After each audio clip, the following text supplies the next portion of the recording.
There are certain weekends in Formula One where everything on the surface looks calm, predictable, maybe even routine. But beneath the data, the pit stop strategies, and the post-race interviews, there's a storm raging. The 2025 Hungarian Grand Prix was one of those weekends, and for Ferrari, it wasn't just a missed opportunity. It was a deep, painful unraveling of hope.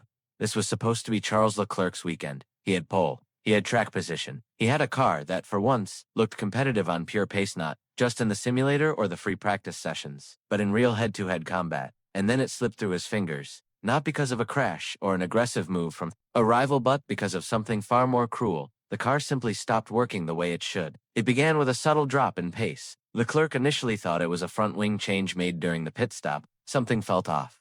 But after the race, Ferrari confirmed that wasn't it.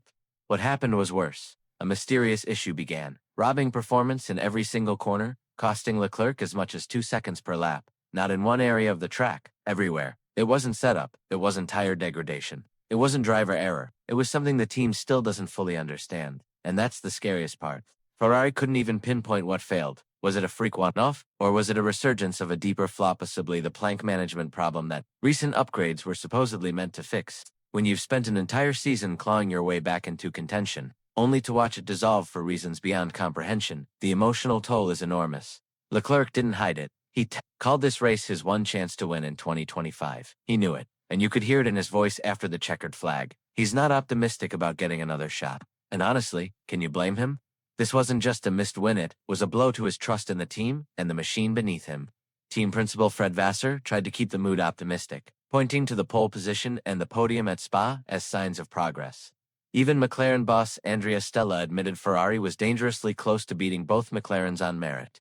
But Formula One doesn't reward almost, it punishes uncertainty. In a sport that demands precision, clarity, and control, Ferrari left Hungary with none of the three. And that is what makes this failure so devastating, not just for their championship hopes, but for their identity as a team that still believes it can fight at the very front. While Ferrari's hopes quietly crumbled, McLaren was writing a very different story, one built not just on performance, but on philosophy. Hungary showed the world what happens when a team doesn't just build a fast car, but creates a culture that rewards bravery. Lando Norris secured his 5th win of the season because he had the best start, not because he had track position, but because he took a gamble. In a sport where teams often hand drivers one narrow window of strategy and tell them to execute like machines, McLaren gave their drivers freedom, and that's what made the difference. Norris didn't follow the standard path. He opted for an alternate strategy, one that looked risky on paper, but gave him the flexibility to attack later in the race.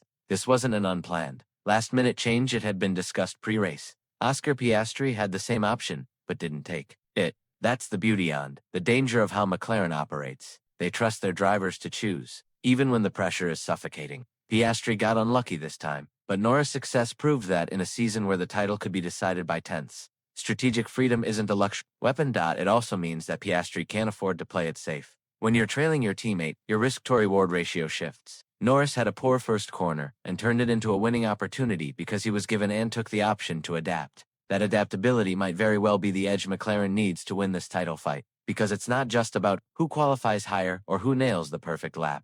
It's about who sees the chaos coming and has permission to navigate it on their own terms. Meanwhile, at Red Bull, the situation was the exact opposite. A team that once dominated circuits like Hungary found themselves lost completely. Max Verstappen qualified 8th, finished 9th, and at no point did he look like a threat for the podium. That isn't just bad, that's unthinkable for Red Bull. The team admitted they were vulnerable coming into the Hungaroring because of its medium-speed corners, which play perfectly into McLaren's strengths. But the severity of their stunned everyone, including themselves. Team boss Christian Horner didn't sugarcoat it. The grip was gone, the balance was missing, and most disturbingly, they had no idea why. Verstappen was struggling in slow and medium-speed corners the entire weekend, places he normally excels. There were no real answers, only vague frustration. In a brutal but honest moment, the team admitted that McLaren is killing us in medium-speed corners across multiple circuits. That's a terrifying statement from a team that has made its name being untouchable in most conditions. What Hungary exposed is something deeper. McLaren is innovating, adapting, and thinking boldly. Red Bull, for the first time in years, is reacting. And that shift in momentum isn't just statistical, it's psychological. One team is evolving, the other is searching. As the spotlight stayed fixed on McLaren's brilliance and Red Bull's unraveling, Mercedes quietly made a decision that spoke volumes. For a team that once set the gold standard in Formula One, 2025 has been a humbling year-end. Hungary was where the dam finally broke. Team boss Toto Wolff admitted, without hesitation, that one of their key upgrades was going in the bin. That's not PR spin. That's an admission of defeat. The suspension Mercedes introduced earlier in the season, meant to help them adapt to the complexities of the ground effect era, was supposed to be a game changer. Instead, it created more problems than it solved. It was shelved for Monaco and Spain, briefly brought back for Montreal, and then fully scrapped ahead of the Hungarian Grand Prix. It had become clear the car wasn't improving, it was getting more unpredictable. But in Hungary, the old version of the car returned, and with it came a sense of stability the team desperately needed. George Russell finished third not just because of luck or attrition, but because the car finally gave him something to work with. It felt planted, predictable, controllable. All the things it hadn't been in previous races. For Mercedes, this was more than a podium, it was an emotional reset. And for rookie Kimi Antonelli, it was a lifeline. Before Hungary, he was on a brutal streak, 6 non-scoring races out of 7. His confidence had taken a beating, and he was visibly struggling to extract performance. But with the older, more reliable suspension back on the car, looked like a different driver. Even though he qualified only 15th after losing his best lap to track limits, he pulled off an audacious one-stop strategy in the race and fought his way to P10. It wasn't a spectacular result, but it was the kind of gritty, patient drive that rebuilds belief. For the rest of the season, this is the car both Antonelli and Russell will have. No more upgrades are planned. Hungary marked the final course correction in what's been a bruising chapter for Mercedes and a quiet but definitive close to their failed development experiment. Then there was Aston Martin, a team that didn't make headlines before the race, but left Hungary stunned by their own performance. After being the slowest team at Spa just a week earlier, they arrived in Budapest and delivered their best weekend of the season. Fernando Alonso qualified 5th and converted it into 5th in the race. Lance Stroll backed him up in 7th. But the strangest part?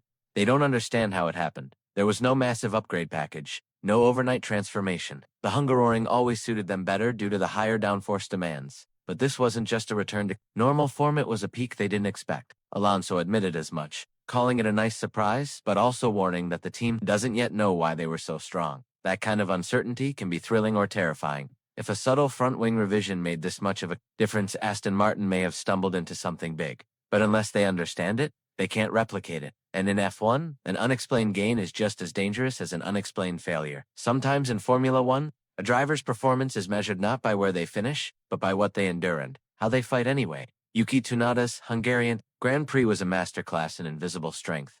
On paper, it looks like a disaster. 17th place, no points, and another weekend lost. But behind that result was something far more important: progress. Real, personal progress. For the first time ever, Tsunoda was genuinely close to Max Verstappen's pace. On Friday, he was even quicker than him in practice. That's no small achievement, especially at a track as technical and punishing as the Hungary. But none of it mattered once qualifying began. Tsunoda was knocked out in Q1. Despite being just a 10th slower than Verstappen, Red Bull chose to take an engine penalty and start him from the pit lane, using the race more as a reset than a realistic shot at points. Then, to make matters worse, he picked up damage early in the race and spent the entire afternoon stuck in traffic. It was brutal, but the team didn't blame him. In fact, they praised him. Red Bull's team boss called it one of the strongest weekends of Tsunoda's career, not for the result, but for the speed he showed. And Tsunoda himself, often harsh on his own performances, said he was proud. That kind of pride, after a result that matches your worst finish ever, says something powerful. In a title fight where the spotlight rarely moves from the front, it's easy to forget that not all victories are about trophies. Sometimes they're about proving, even to yourself, that you belong. Then there was Lewis Hamilton, a 7-time world champion, racing for Ferrari and staring down a reality that feels eerily familiar. For much of 2024, he endured the pain of mediocrity at Mercedes. The move to Ferrari was supposed to change everything. It was supposed to be a revival, a last great chapter in a legendary career. But in Hungary, that story turned dark. Hamilton missed Q3 by just 0.015 seconds. Then he watched as Charles Leclerc put the same car on pole. It broke him. After qualifying, Hamilton didn't hold back. He suggested that Ferrari might need to change drivers. That's not frustration, that's existential doubt. The race didn't help. Ferrari ran an offset strategy for him, but it didn't deliver much. He finished well outside the top 5 and looked visibly defeated after the race. This wasn't the animated, hopeful Hamilton fans saw at the start of the season. This was the version last seen during Mercedes' worst weekends, the version that blames himself, calls himself useless, and spirals quickly into self-doubt. The irony is cruel. He left Mercedes to escape the cycle of underperformance and confusion. But in Hungary, it felt like he'd walked right back into the same nightmare, just in red. And when a champion begins to question not just the car but himself, it's no longer about a single race, it's about identity, legacy, and the haunting question of whether the dream is already over. Beyond the championship headlines and podium photos, the Hungarian Grand Prix also revealed just how fragile the midfield really isn't.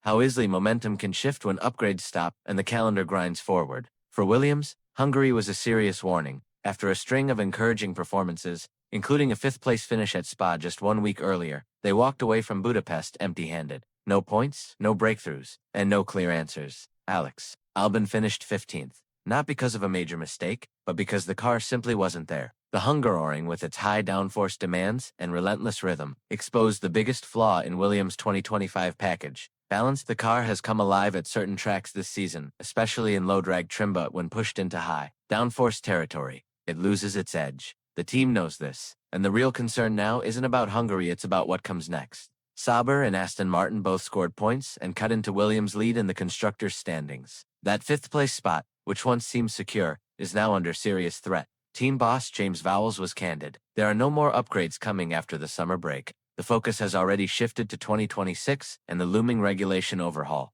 And that makes Hungary a painful reminder of what happens when you have to defend your position without new tools. 18 points ahead of Sauber might sound like a cushion, but with half a season still to go, it's far from comfortable. Williams are no longer hunting, they're holding the line. And in Formula One, defending is always harder than attacking. Meanwhile, at Alpine, the situation has shifted from frustrating to farcical. Hungary should have been a small moment of encouragement. Franco Colapinto outqualified Pierre Gasly. Snuck into Q2, the team looked marginally more competitive, but that brief flash of progress was drowned out by a cascade of operational mistakes that turned a solid weekend into another. Statistical embarrassment. Colapinto had a rough first lap. He admitted as much, but the bigger disaster came in the pits too long. Slow stops destroyed his race. It wasn't just a timing error. It was organizational collapse. Alpine didn't just fumble strategy or tire choice. They failed at basic execution. Again, Gasly finished behind him, nursing a time penalty, and the team looked completely lost when asked what went wrong. Colapinto, despite the chaos, tried to stay positive. He found pace. He beat his teammate, but the result? Worthless. A weekend that could have been a building block turned into another missed opportunity, and this, more than anything, was the defining tone of Hungary 2025. It wasn't just a race. It was a diagnosis of what works, of what's failing, of who's built to adapt, and who's barely holding it together. The title fight might be heating up between McLaren and Red Bull, but underneath that, a far more complex battle is playing out between innovation and inertia, between confidence and collapse, between teams that are evolving and teams that are pretending they already have. The Hungaroring didn't just reshuffle the standings, it exposed the truth. Some teams are chasing greatness, others are just trying to survive.